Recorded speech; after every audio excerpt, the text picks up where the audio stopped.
नमस्ते बच्चों, कैसे हो आप लोग। स्वागत है आप सभी का ज्ञानी एकेडमी की हमारी आज की क्लास में। और आज हम करने जा रहे हैं भैया CSET के लिए, ठीक है, CSET के लिए नीति आयोग का टॉपिक को कवर। तो भैया आपको जैसे पता होगा कि ये जो हमारा प्यारा सा टॉपिक है, क्या टॉपिक है सर, नीति आयोग। ये जो हमारा टॉपिक है ये आपके CSET के करिकुलम में दो जगह इसका मेंशन है। कहाँ कहाँ, एक तो करंट अफेयर्स की आपकी मॉड्यूल में CSET वाला पार्ट दिया गया है, दूसरा इकोनॉमिक्स एंड बिजनेस एनवायरनमेंट की मॉड्यूल में आपका ये पार्ट कवर किया गया है नीति आयोग। तो सर हम कौन सा वाला पार्ट कवर करने जा रहे हैं? हम दोनों चीजें कवर करने वाले। क्या करने वाले? दोनों चीजें कवर करने वाले। ये देखो भैया यहाँ पे मैंने क्या लिखा है, ऑल अबाउट नीति आयोग, यानी CSET में जितना नीति आयोग के बारे में दिया गया है उतनी सारी की सारी बातें हम इसमें कवर करने वाले हैं, ठीक है। तो इस एक वीडियो से, या कह दूं मेरे इस एक तीर से आपके दोनों पर्पस सॉल्व हो जाएंगे, ठीक है। इसमें हम करंट अफेयर्स वाला पार्ट भी कवर कर रहे हैं, साथ ही साथ economics and business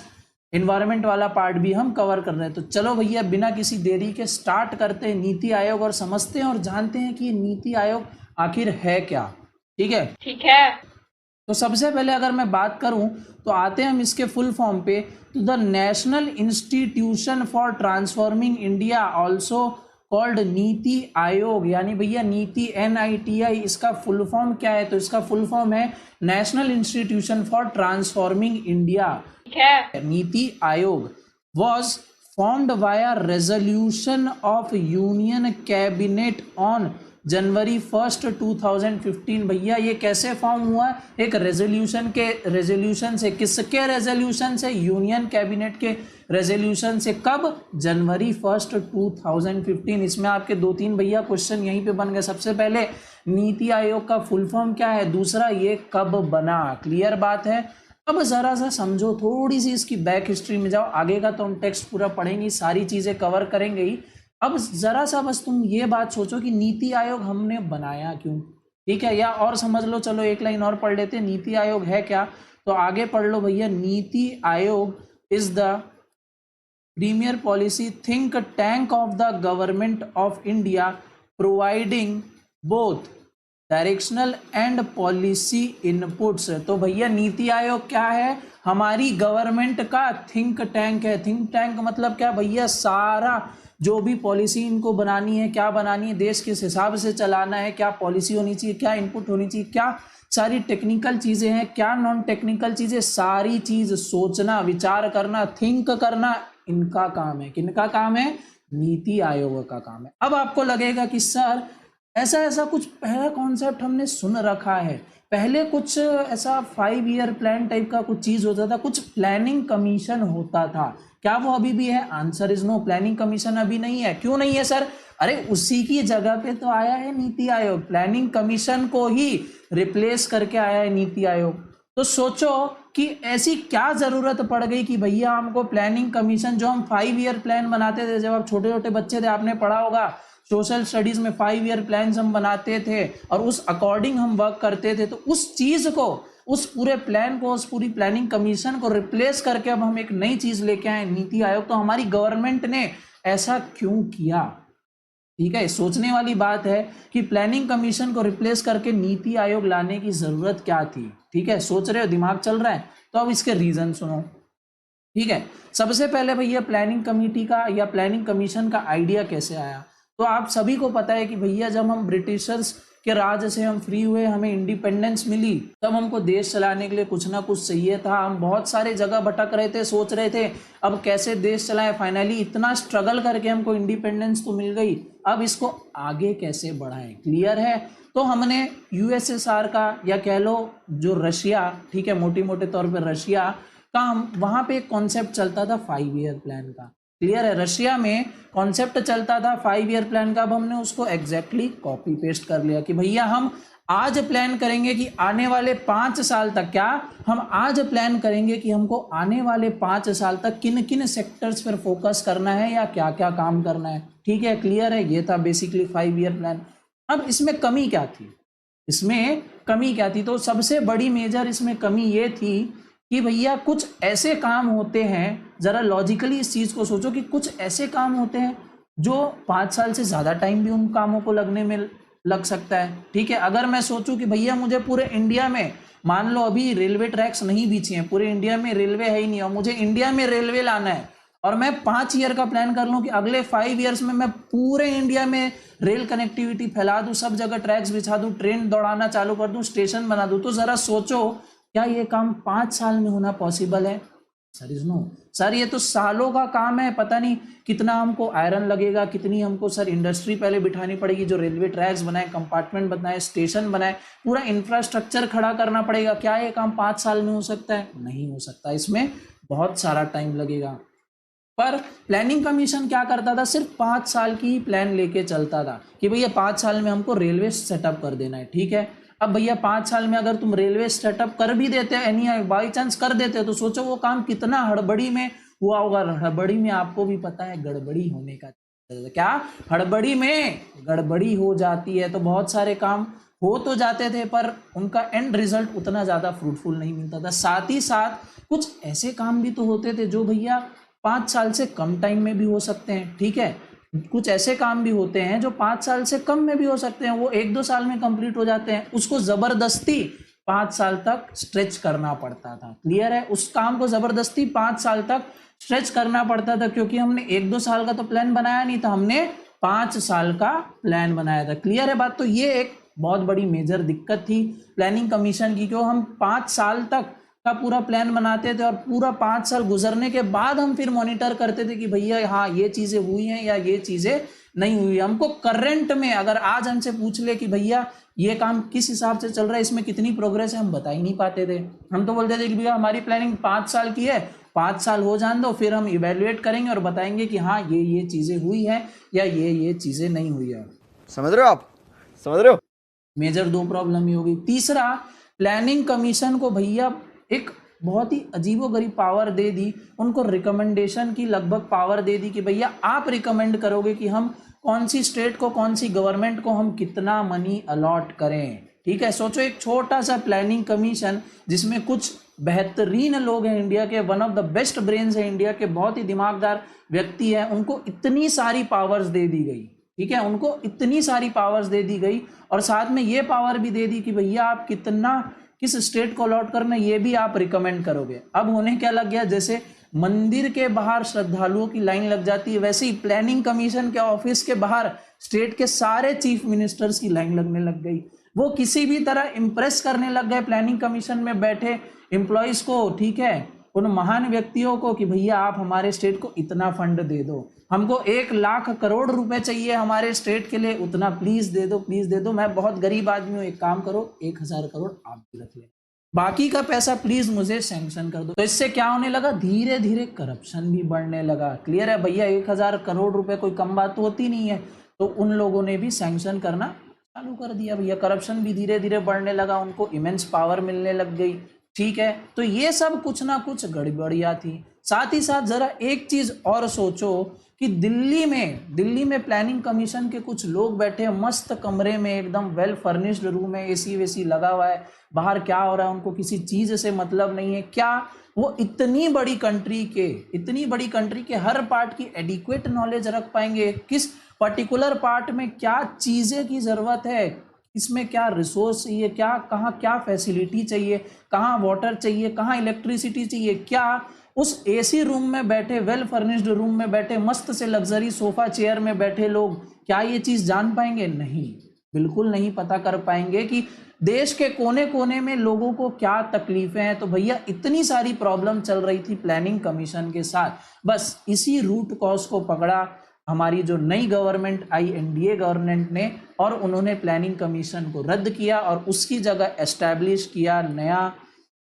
NITI Aayog. Clear है, प्लानिंग कमीशन हटा के नीति आयोग बना दिया। क्लियर है, अब आगे पढ़ते हैं और क्या चीजें बता रहा है ये। While designing strategic and long term policies and programs for the government of India, NITI Aayog also provides relevant technical advice to the central and states. ठीक है भैया, पॉलिसी तो बनाती है, साथ ही साथ टेक्निकल एडवाइस भी देते हैं, किसको? सेंट्रल को भी, स्टेट को भी। किसको? सेंट्रल को भी, स्टेट को भी। ठीक है सर, आगे बढ़ते हैं। the government of India constituted the NITI Aayog to replace the planning commission instituted in 1950. सोचो भैया 1950, इतना पुराना प्लानिंग कमीशन को हमने रिप्लेस किया। क्यों रिप्लेस किया, उसका रीजन मैंने आपको अच्छी तरीके से अभी एक्सप्लेन कर दिया है। This was done to better serve the needs and aspirations of the people of India, an important evolutionary change from the past. Niti Aayog as an ideal platform of the government of India to bring states to act together, सारे states को एक साथ एकजुट होकर काम करने के लिए, किसमें, नेशनल इंटरेस्ट में, and thereby fosters corporative federalism. Corporate federalism मतलब सेंटर और स्टेट दोनों एक साथ काम करेंगे नेशन की बिल्डिंग में, नेशन के इंटरेस्ट में। क्लियर है, इसी को बोलते हैं कॉर्पोरेट फेडरलिज्म। ठीक है, इसीलिए इन सभी चीजों के लिए हमने नीति आयोग बनाया ताकि स्टेट और सेंट्रल दोनों एक साथ काम कर सके। हमको करंट टाइम में क्या चल रहा है उसकी करंट हमको तुरंत रिपोर्ट मिल सके, और बाकी जो अलग सारी चीजें थी वो सब भी इससे सॉर्ट आउट हो गई। जैसे क्या, पहले प्लानिंग कमीशन कैसा अप्रोच था बेटा, प्लानिंग कमीशन था टॉप टू बॉटम अप्रोच। ठीक है, ऊपर से ऊपर के अधिकारी नीचे की बातें देखते थे। हो सकता है कई बार वो देख भी नहीं पाए, क्योंकि भैया इंडिया इतना बड़ा देश है, कोई छोटा मोटा देश नहीं है। उनको कोई स्टेट या कोई सिटी या कोई एकदम गांव नहीं संभालना है, पूरा का पूरा देश संभालना है। तो सोचो, क्या वो हर जगह की जानकारी रख सकते थे? क्या नहीं रख सकते थे। अगर उनको कहीं पे किसी रूट कॉज में कुछ एक्शन लेना है तो क्या ले सकते हैं? नहीं ले सकते। क्यों? क्योंकि टॉप टू बॉटम अप्रोच हम फॉलो कर रहे थे। अब नीति आयोग में सर हम बॉटम टॉप अप्रोच फॉलो करते। इसमें जो कमिटी बनाई गई, जो स्ट्रक्चर बनाया गया है नीति आयोग का, आगे थोड़ी देर में ही हम पढ़ने वाले हैं। उसमें जो लोग हैं वो कैसे काम करते हैं सर, वो बॉटम टू टॉप काम करते हैं। ठीक है, जो जमीन से जुड़े हुए लोग हैं वो डायरेक्टली अपना इनपुट जाके देते हैं उन लोगों को जो टॉप में बैठे हुए हैं, जो थिंक टैंक है हमारी कंट्री का, जो फाइनली ये डिसाइड करेंगे या हमको और ज़्यादा एडवाइस करेंगे कि इस पर्टिकुलर सिचुएशन में हमको क्या करना चाहिए या नहीं। तो ये थी सर नीति आयोग क्या होता है। ठीक है, इसमें से जो जो क्वेश्चंस बन सकते हैं मैंने आपको बता दिया। एक तो ये कब आया, दूसरा इसका फुल फॉर्म क्या है, प्लानिंग कमीशन को क्यों हटाया गया, इसका भी रीजन मैंने आपको अच्छी तरीके से एक्सप्लेन कर दिया है। क्लियर है? तो अब हम आ जाते हैं ऑब्जेक्टिव्स ऑफ नीति आयोग में, कि भैया नीति आयोग के ऑब्जेक्टिव क्या है। तो इसमें कुछ खास एक्सप्लेन करने लायक बातें हैं नहीं। अगर इसको आप एक बार रीड करोगे तो भी आप अच्छी तरीके से समझ जाओगे। वंस आपने ये समझ लिया कि नीति आयोग को लाने की ज़रूरत ही क्यों पड़ी। ठीक है, तो फिर भी हम थोड़े बहुत डिस्कस कर लेते हैं ऑब्जेक्टिव्स ऑफ नीति आयोग। पहला पॉइंट पढ़ते हैं, क्या लिखा है, to evolve a shared vision of national development priorities sectors and strategies with the active involvement of state। State की एक्टिव इन्वॉल्वमेंट के साथ हम अपना जो है विजन शेयर कर पाए ताकि नेशन डेवलप हो सके। क्लियर है भैया? इसमें हमको सेंट्रल और स्टेट को साथ लेके चलना है, एक कोऑपरेटिव फेडरलिज्म हमको एस्टैब्लिश करना है। क्लियर है? दूसरा आ जाओ ऑब्जेक्टिव में, तो टू फॉस्टर कोऑपरेटिव फेडरलिज्म, मतलब स्टेट और सेंटर दोनों साथ साथ में काम करें through structured support initiatives and mechanism with the state on a continuous basis पे। अब वो टाइम गया जहां हम 5 साल के लिए प्लान करते थे और 5 साल के बाद देखते थे क्या क्या काम हुआ, क्या क्या काम नहीं हुआ। अब हम कंटिन्यू बेसिस पे हमारे काम के ऊपर नजर रखते हैं, चेक रखते हैं कि भैया क्या हो रहा है क्या नहीं हो रहा है। क्लियर है? ताकि हम भैया क्या बना पाए, एक स्ट्रॉन्ग नेशन बना पाए। क्लियर है? नेक्स्ट पॉइंट पे आ जाओ, तो to develop mechanism to formulate credible plans at village level पे भी, भैया छोटे से लेवल पे भी। जैसे मैंने बोला, अब वो जमाना गया जहां हम टॉप टू बॉटम अप्रोच करते थे, अब टाइम है बॉटम टू टॉप अप्रोच का। ठीक है, विलेज लेवल पे भी, रूट लेवल पे भी जो प्रॉब्लम है उसको भैया हमको देखना है, उसको पहुंचाना है हायर लेवल्स ऑफ गवर्नमेंट तक और उस प्रॉब्लम को सॉल्व करना है। क्लियर है? आ जाओ आगे, to ensure on areas that are specifically referred to it that the interest of national securities are incorporated in economic strategy and policy. ठीक है भैया, नेशनल सिक्योरिटी का मुद्दा हो गया, इकोनॉमिक स्ट्रेटजी और पॉलिसी का मुद्दा हो गया, इस चीज़ पे भी हमको ध्यान रखना है। तो बस ऐसे ही बहुत सारे ऑब्जेक्टिव्स दिए गए हैं आपकी सीएस की मॉड्यूल में, ठीक है। इसको पे मुझे लगता है कुछ खास ज़्यादा डिस्कशन करने लायक बनता नहीं है। एक एक बार आप इसको गो थ्रू करेंगे तो आप इन चीज़ों को अच्छी तरीके से समझ जाएंगे। अगर फिर भी कोई डाउट रहता है, कमेंट सेक्शन आपके लिए खुला है, कमेंट कर देना, ठीक है। मैं हो सके तो आपको बिल्कुल उस चीज़ का रिप्लाई करूंगा, आपके डाउट को ज़रूर सॉल्व करूंगा। क्लियर है? आ जाओ, नेक्स्ट आते हैं हम सीधा फीचर्स ऑफ नीति आयोग पे। किस पे आ रहे हैं भैया हम?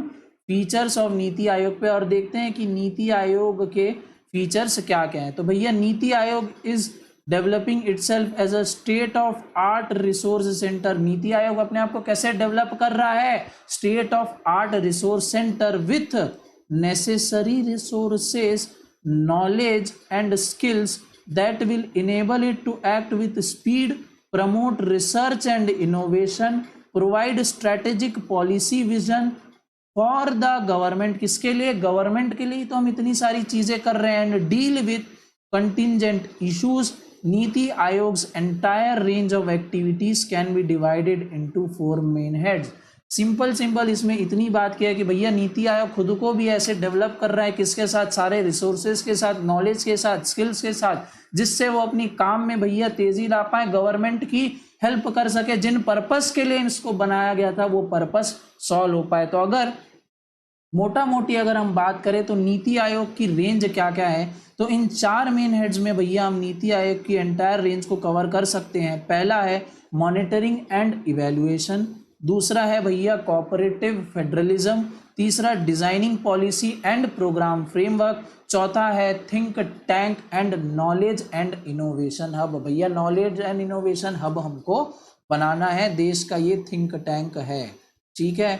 अब नीचे आ जाओ। आई होप इसमें कुछ ज़्यादा एक्सप्लेन करने की ज़रूरत नहीं है कि भैया हमको मॉनिटर एंड इवैल्यूएशन करना है। किसका करना है भैया? जो हमने पॉलिसी बनाई है, हमने जो एडवाइस दी, उसमें कितना काम हुआ है, क्या काम हुआ है, सेंट्रल और स्टेट को साथ में लेके आना है, कोऑपरेटिव फेडरलिज्म इस्टेब्लिश करना है, पॉलिसी को हमको डिज़ाइन करना है, क्लियर है। Act as a resource of central and knowledge hub हमको बनना है, क्लियर है। यही है नीति आयोग के मेजर फंक्शंस। अब क्या दिखा है सर, क्या लिखा है यहाँ पे?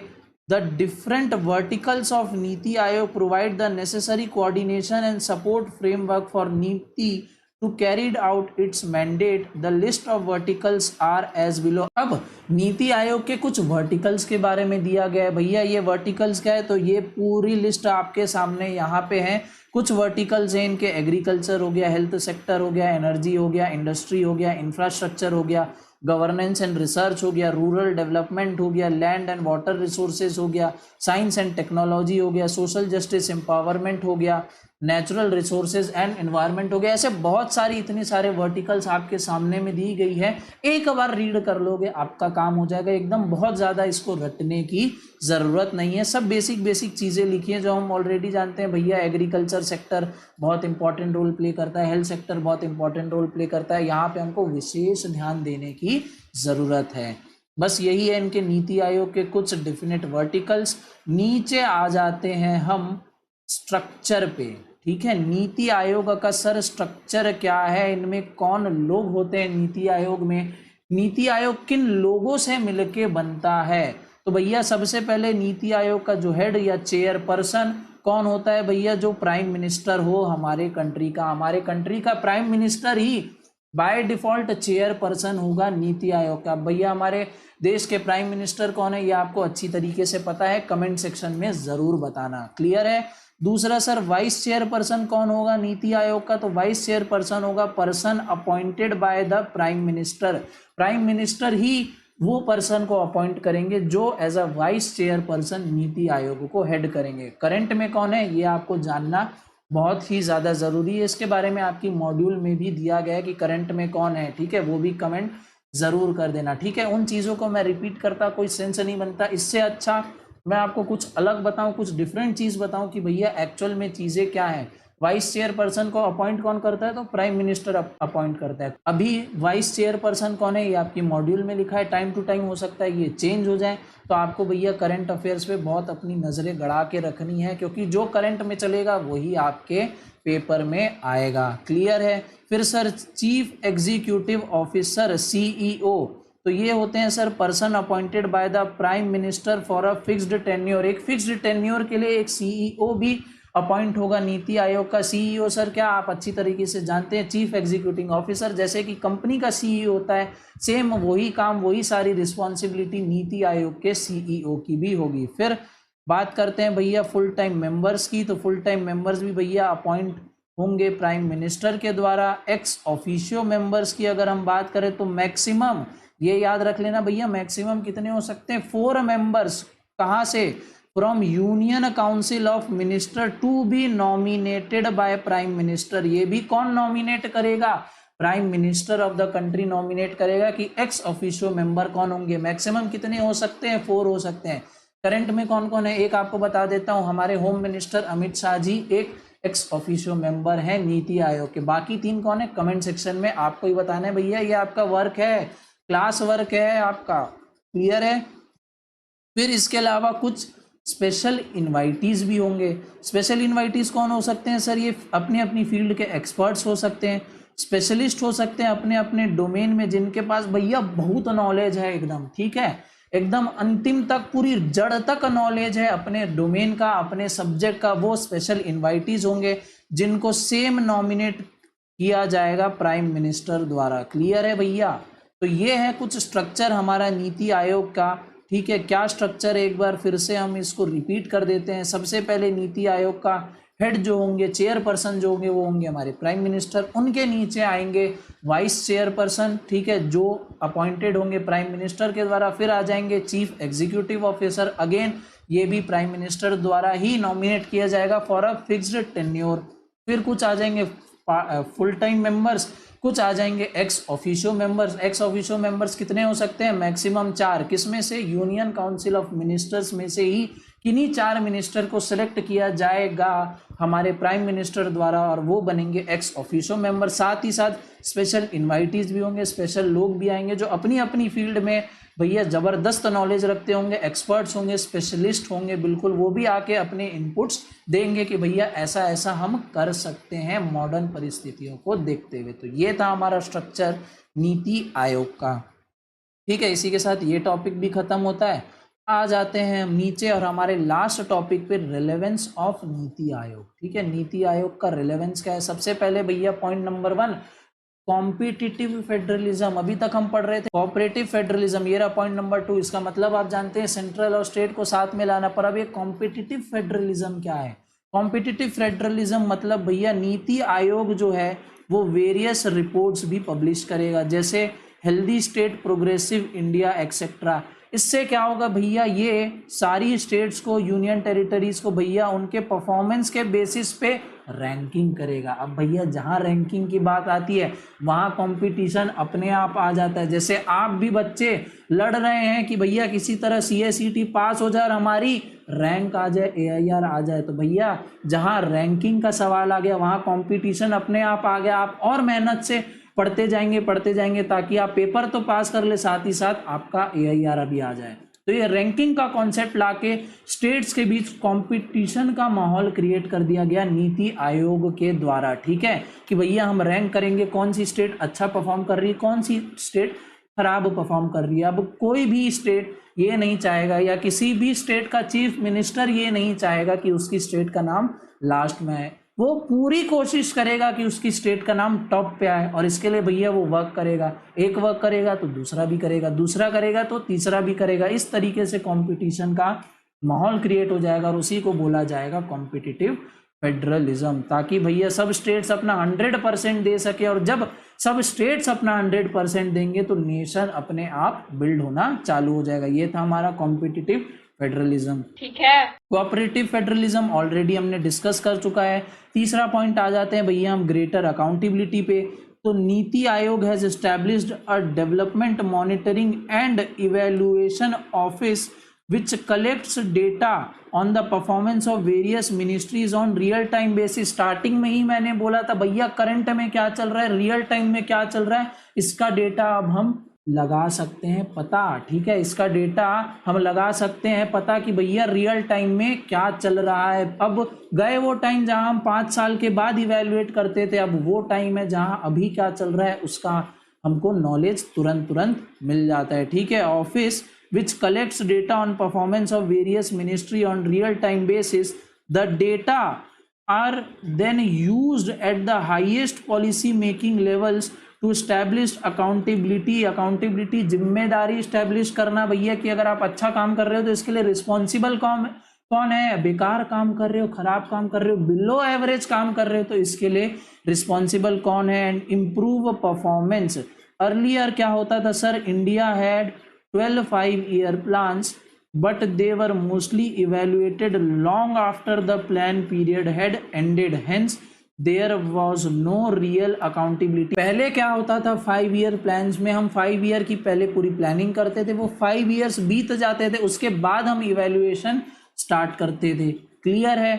तब तक क्या हो जाता था भैया, हो सकता है कोई स्टेट का अगर हम इवेल्युएशन कर रहे हैं, फॉर एग्जांपल मध्य प्रदेश का अगर हम इवेल्युएशन कर रहे हैं पिछले 5 साल का, और अगर अभी मध्य प्रदेश में जो पिछले 5 साल जो सरकार थी वो चेंज हो चुकी है, और अगर अभी हम करंट सरकार को गिनाए कि भैया ये चीज़ें करेक्ट नहीं हुई है, ऐसा ऐसा हमने प्लान किया था, आपने ऐसा क्यों परफॉर्म नहीं किया, तो करंट सरकार क्या बोलेगी, क्या बात कर रहे हो भैया, हम तो उस टाइम थे ही नहीं, वो तो दूसरी सरकार थी, आप हमको क्यों ब्लेम कर रहे हो। तो बस ब्लेम एक दूसरे पे भैया वो शिफ्ट करते रहेंगे कि हम तो तब थे ही नहीं, या हम अगर तब थे तो भैया ये उनकी जिम्मेदारी थी, अपोजिशन हमको ठीक से काम करने नहीं दे रहा। सारी पॉलिटिक्स खेली जाती थी जब ये 5 ईयर प्लान चलते थे। इस चक्कर में बेटर अकाउंटेबिलिटी नहीं बैठती थी, किसी को हम अकाउंटेबल नहीं ठहरा पाते थे अच्छी तरीके से कि भैया देश में अगर प्रोग्रेस हुआ है, स्टेट में अगर प्रोग्रेस हुआ है तो वो किसके कारण हुआ है, और अगर प्रोग्रेस नहीं हुआ है तो वो किसके कारण हुआ है। पर अब रियल टाइम पे हम ये चेक रखते हैं कि भैया क्या हो रहा है क्या नहीं हो रहा है, और बेटर अकाउंटेबिलिटी, हम बेटर जिम्मेदारी सौंप सकते हैं कि भैया तुम्हारे कारण अच्छे काम हो रहे हैं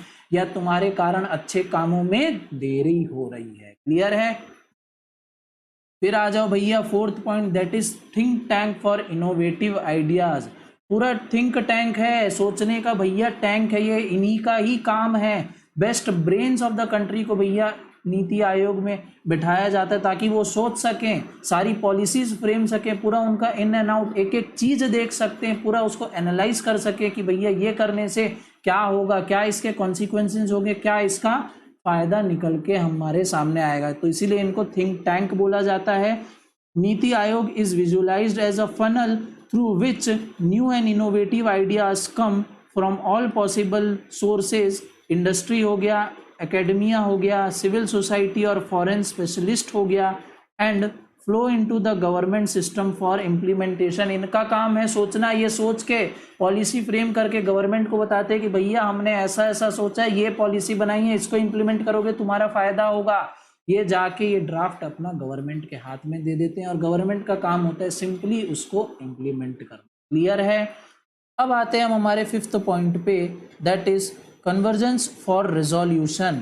इसका मतलब sir, being a common point for similar issues faced by different sectors या states etcetera, it act as a convergence point and platform to discuss this issues. Convergence point बन जाता है, यानी एक ऐसा पॉइंट जहां सारे लोग आके यूनिटी बना के भैया यूनिफॉर्म हो जाए, सब एक जगह पे आ सके और अपने प्रॉब्लम्स को डिस्कस कर सके कि हम ये प्रॉब्लम्स को फेस कर रहे हैं, आप हमको इसका सॉल्यूशन दो। क्लियर है? कन्वर्जेंस फॉर रिजोल्यूशन मतलब भैया जिन जिन को तकलीफ है हमारे पास आओ, आप अपनी प्रॉब्लम हमको बताओ, हम आपको एक प्लेटफॉर्म प्रोवाइड कर रहे हैं, आओ अपनी प्रॉब्लम हमको बताओ, हम सोच विचार करेंगे, आपकी सिचुएशन को एनालाइज करेंगे, उसके बाद देन आफ्टर हम आपको आपकी प्रॉब्लम का सॉल्यूशन प्रोवाइड करेंगे। तो ये हो गया भैया हमारा रिलेवेंस ऑफ नीति आयोग। इससे ज़्यादा आपकी मॉड्यूल में कोई भी कंटेंट नीति आयोग के रिलेटेड नहीं दिया गया।